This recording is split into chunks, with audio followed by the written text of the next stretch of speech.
সময়ের সাথে তাল মিলিয়ে আমি অনুশ্রী হাজির আপনাদের প্রিয় অনুষ্ঠান খেলা আর খেলা নিয়ে। ফুটবলের ডায়েরি নিবেদন করছে সংবাদ প্রতিদিন। 1960 থেকে 2007 এই সময় ভারতীয় ফুটবল এশিয়ান কাপে পৌঁছেছে মাত্র দুবার, কিন্তু তারপর থেকে এশিয়ান কাপের মূল পর্বে ভারতের খেলা এক প্রকার জল ভাত হয়ে গিয়েছে, যার মধ্যে সুনীল ছেত্রী একমাত্র ভারতীয় ফুটবলার যিনি 3টে এশিয়ান কাপের মূল পর্বে খেলেছেন। চতুর্থবারের জন্য কি এশিয়ান কাপের মূল পর্বে খেলে নিজের রেকর্ডকে আরো উন্নত করে তুলে ধরবেন সুনীল ছেত্রী? এশিয়ান কাপের মূল পর্বে খেলবে অস্ট্রেলিয়া, কোরিয়া, জাপান, কাতারের মতো শক্তিশালী দেশগুলো। ফলে 43 বছর বয়সে সুনীল ছেত্রী এশিয়ান কাপের মূল পর্বে খেলা আপাতত মনে হচ্ছে প্রায় অসম্ভব। তাই এই মুহূর্তে তার একমাত্র লক্ষ্য দেশকে এশিয়ান কাপের মূল পর্বে যোগ্যতা অর্জন করানো। ভারতীয় একাদশ ও জম্মু কাশ্মীর অলস্টার দলের সঙ্গে প্র্যাকটিস ম্যাচে বল বয়ের ভূমিকায় ছিলেন সোহেল ভাট। সেটা 2019 সাল। তখন গোলের পেছনে দাঁড়িয়ে গোলকিপার অমরিন্দর সিংকে বল কুড়িয়ে দিয়েছিলেন। আর আজ মোহনবাগান স্ট্রাইকার সোহেল ভারতীয় সিনিয়র দলের সদস্য। জাতীয় শিবিরে অনুশীলন করছেন গোলকিপার অমরিন্দর সিং আদর্শ সুনীল ছেত্রীর সঙ্গে। আর বল কুড়িয়ে দেন না সোহেল, বরং গোলে শট মেরে অমরিন্দরের দক্ষতার পরীক্ষা দেন। এর আগে 4 জন জম্মু ও কাশ্মীরের ফুটবলার ভারতীয় দলের জার্সি গায়ে চাপিয়েছেন। তারা হলেন আব্দুল মজিদ, মুসির আহমেদ, মেহরাজউদ্দিন ওয়াদু এবং দানিশ ফারুক। 4 জুন থাইল্যান্ডের বিরুদ্ধে আন্তর্জাতিক প্রীতি ও 10 জুন হংকং এর বিপক্ষে এএফসি এশিয়ান কাপ কোয়ালিফায়ার ম্যাচে দেশের জার্সি গায়ে চাপালে তিনি হবেন 5 নম্বর ফুটবলার। তিনি ভারতীয় ফুটবলের পরিচিত মুখ। বিদেশি ফুটবলার হলেও ভারতে খেলছেন অনেক বছর ধরেই। টাফ ডিফেন্ডার হিসেবে পরিচিত। এতদিন তার জার্সির পেছনে যে নাম লেখা থাকতো, এবার তা বদলে যেতে চলেছে। স্প্যানিশ ডিফেন্ডার হোসে লুই এসপিয়ানো আরোয়ারা পরিচিত তিরি নামে। তবে সামনের মরশুম থেকে তার জার্সির পেছনে আর তিরি লেখা থাকবে না, লেখা থাকবে তার বাবার নাম রুবিও। নিজের ফুটবল জীবনের শেষ দিন পর্যন্ত বাবার নাম লেখা জার্সি পরে খেলবেন সিদ্ধান্ত নিয়েছেন এই বিদেশি ডিফেন্ডার। মুম্বাই সিটি এফসির সঙ্গে আরো 1 বছরের চুক্তিতে সই করেছেন তিরি। আর মুম্বাইয়ের পক্ষ থেকে ঘোষণা করা হয়েছে তিরির এই অভিনব সিদ্ধান্তের কথা। ক্রিকেটের ডায়েরি। ভারতীয় বোর্ডের অন্তর্বর্তীকালীন প্রেসিডেন্ট হতে চলেছেন বর্তমান ভাইস প্রেসিডেন্ট রাজীব শুক্লা। আসলে আগামী মাসে 70 বছর বয়স হয়ে যাচ্ছে বর্তমান বোর্ড প্রেসিডেন্ট রজার বিনির। লোধা আইন অনুযায়ী 70 কেউ বোর্ড পদাধিকারী হতে পারবেন না। সেই কারণে বোর্ড প্রেসিডেন্টের পদ থেকে সরে যেতে হবে বিনিকে। ওদিকে ভারতীয় বোর্ডের নির্বাচন আগামী সেপ্টেম্বরে। নতুন যিনি পূর্ণ দায়িত্বপ্রাপ্ত প্রেসিডেন্ট হবেন তিনি দায়ভার নেবেন সেপ্টেম্বর মাস থেকে। প্রশ্ন হলো মাঝে 3 মাস কি হবে? সেই কারণেই বর্তমান ভাইস প্রেসিডেন্ট রাজীব শুক্লাকে দায়িত্ব দেওয়া হবে। বোর্ডের গঠনতন্ত্র বলে সবচেয়ে সিনিয়র ভাইস প্রেসিডেন্টই অন্তর্বর্তীকালীন প্রেসিডেন্টের দায়িত্ব পালন করে থাকেন প্রয়োজন পড়লে। এক্ষেত্রেও তাই হচ্ছে।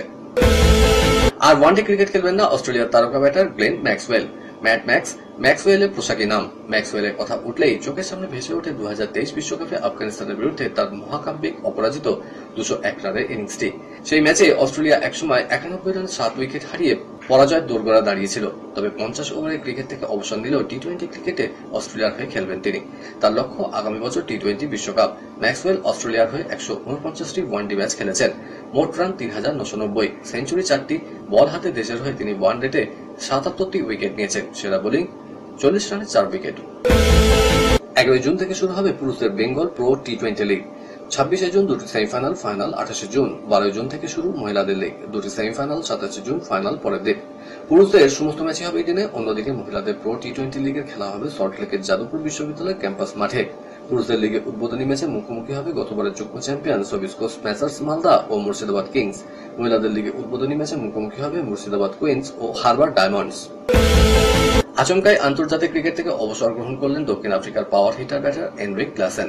তিনি জানিয়েছেন সব ধরনের ক্রিকেট থেকেই সরে দাঁড়ালেন। 33 বছরের ক্লাসেন গত বছর জানুয়ারিতে টেস্ট ক্রিকেট থেকে অবসর গ্রহণ করেছিলেন। এবার তিনি সাদা বলের ক্রিকেট থেকেও নিজেকে সরিয়ে নিলেন। দক্ষিণ আফ্রিকার হয়ে ক্লাসেন 4টি টেস্ট, 7টি ওয়ানডে এবং 58টি টি-20 ম্যাচ খেলেছেন। মহিলাদের আসন্ন ওডিআই বিশ্বকাপ যুগ্মভাবে অনুষ্ঠিত হবে ভারত এবং শ্রীলঙ্কায়। ক্রিকেটের সর্বোচ্চ নিয়ামক সংস্থা দুই দেশের মোট 5টি ভেন্যু বেছে নিয়েছে, যেখানে প্রতিযোগিতার 13তম সংস্করণ অনুষ্ঠিত হবে। 30 সেপ্টেম্বর থেকে 2রা নভেম্বর পর্যন্ত অনুষ্ঠিত হবে বিশ্বকাপ। ভারতের 4 শহরে খেলা হবে। বিশ্বকাপের ম্যাচ পেয়েছে ইন্দোরের হোলকর স্টেডিয়াম, বিশ্বকাপত্তনমের ACA VCA stadium, Bengaluru M Chinnaswamy stadium, গুয়াহাটির এসিএ স্টেডিয়াম। ওদিকে কলম্বোর আর প্রেমদাসা স্টেডিয়ামে হবে খেলা। 12 বছর পর বেঙ্গালুরুতে মহিলা ক্রিকেট বিশ্বকাপ ফিরল। 30 সেপ্টেম্বর বিশ্বকাপের উদ্বোধনী ম্যাচ স্মৃতি মান্ধানাদের আরসিবির ঘরের মাঠে। 29 অক্টোবর গুয়াহাটি অথবা কলম্বোতে প্রথম সেমিফাইনাল অনুষ্ঠিত হবে। 30 অক্টোবর বেঙ্গালুরুতে দ্বিতীয় সেমিফাইনাল অনুষ্ঠিত হবে। 2025 মহিলা বিশ্বকাপের ফাইনাল 2রা নভেম্বর বেঙ্গালুরু অথবা কলম্বোর যে কোনো একটাতে তা অনুষ্ঠিত হবে এবং দুই ফাইনালিস্টকে চ্যাম্পিয়নশিপ ম্যাচের জন্য প্রস্তুত হওয়ার জন্য কমপক্ষে 2 দিন সময় দেওয়া হয়েছে। ভারত, অস্ট্রেলিয়া, ইংল্যান্ড, দক্ষিণ আফ্রিকা, নিউজিল্যান্ড, শ্রীলঙ্কা, বাংলাদেশ এবং পাকিস্তান এই 8 দল মেয়েদের বিশ্বকাপে প্রতিদ্বন্দ্বিতা করছে। শেষবার 2022 সালে নিউজিল্যান্ডে অনুষ্ঠিত হয়েছিল মহিলাদের ওডিআই বিশ্বকাপ। ফাইনালে ইংল্যান্ডকে হারিয়েছিল বর্তমান চ্যাম্পিয়ন অস্ট্রেলিয়া। 7 বার মহিলাদের বিশ্বকাপ জিতেছে অজিরা। টুর্নামেন্টের ইতিহাসে সবচেয়ে সফল দল তারা। খেলার খবর আরো আছে, কিন্তু তার আগে নিয়ে নিতেই হচ্ছে ছোট্ট একটা ব্রেক। দেখতে থাকুন।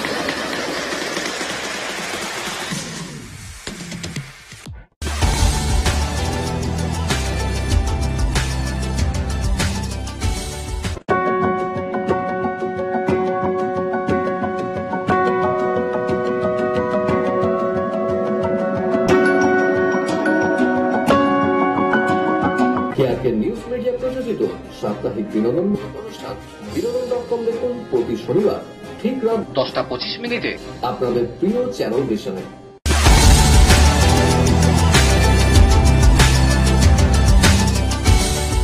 ব্রেকের পর আবার ফিরে এলাম আপনাদের প্রিয় খেলা আর খেলা নিয়ে। বিদেশের ডায়েরি। সমস্ত জল্পনাকে সত্যি করে ব্রাজিলের কোচ হয়েছেন কার্লো আনচেলত্তি। কয়েকদিন আগে রিও ডি জেনেরিওতে পা রেখেছেন তিনি, আর ব্রাজিলে পা রাখার পরে একেবারে অ্যাক্টিভ মুডে পাওয়া গিয়েছে তাকে। ইতিমধ্যে আসন্ন বিশ্বকাপের যোগ্যতা অর্জন পর্বে 2টি ম্যাচের জন্য ব্রাজিলে 25 জনের দল ঘোষণা করে দিয়েছেন। প্রশ্ন হচ্ছে ইউরোপীয় এই কোচের অধীনে কেমন খেলে সেলেকাওরা। এই নিয়ে আনচেলত্তি যে ছক কষা শুরু করে দিয়েছেন তা তাঁর কথাতেই পরিষ্কার। কি বলছেন তিনি? ব্রাজিলকে বিশ্বের সেরা দল ঘোষণা করে আনচেলত্তি বলেন, রিয়াল মাদ্রিদের মতো খেলবে আমার ব্রাজিল, কিন্তু এবছরের রিয়ালের মতো নয়, গত বছরের মতো। এটাই চাই, তবে জানি যে এটা নির্ভর করে দলের খেলোয়াড়দের উপর। ওদের তো মাঠে স্বস্তিতে থাকতে দিতে হবে। আমার দলের কেবল একটাই পরিচিতি থাকবে এমন ভাবতে পছন্দ করি না। এটা বুদ্ধিমানের মতো কাজ নয়। বার্সেলোনা লা লিগা জয়ের অন্যতম নায়ক লামিনে ইয়ামাল।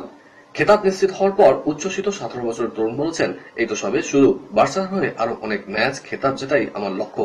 2023 সালে জাভির কোচিং এ মাত্র 15 বছর বয়সে বার্সার সিনিয়র দলে অভিষেক হয় লামিনের। বাকিটা ইতিহাস। লা লিগা খেতাব নিশ্চিতের পর জাভিকে ধন্যবাদ জানাতে বলেনি এই তরুণ তুর্কি। তার কথায়, জাভি স্যার ছাড়া এই জায়গায় পৌঁছাতেই পারতাম না। তিনি প্রথম আমায় সিনিয়র দলে সুযোগ দিয়েছিলেন, তাই তাঁর কাছে চিরকৃতজ্ঞ। পাশাপাশি বর্তমান কোচ হ্যান্সি ফ্লিকের প্রশংসা শোনা গিয়েছে লামিনের গলায়।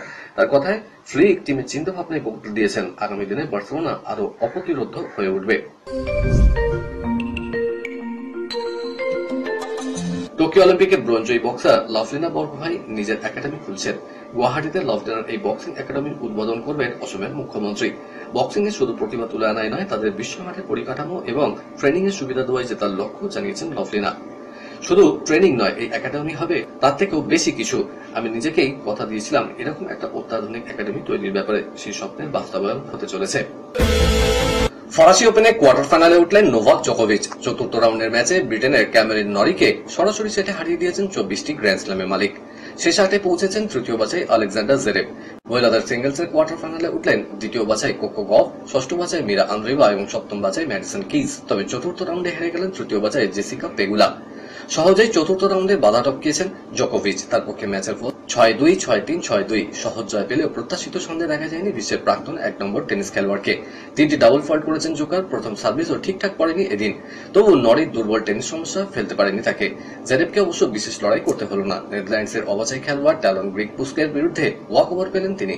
জেরেভ 6-4, 3-0 ব্যবধানে এগিয়ে থাকার সময় চোটের জন্য ম্যাচ ছেড়ে দিতে বাধ্য হন গ্রিগপুস্ক।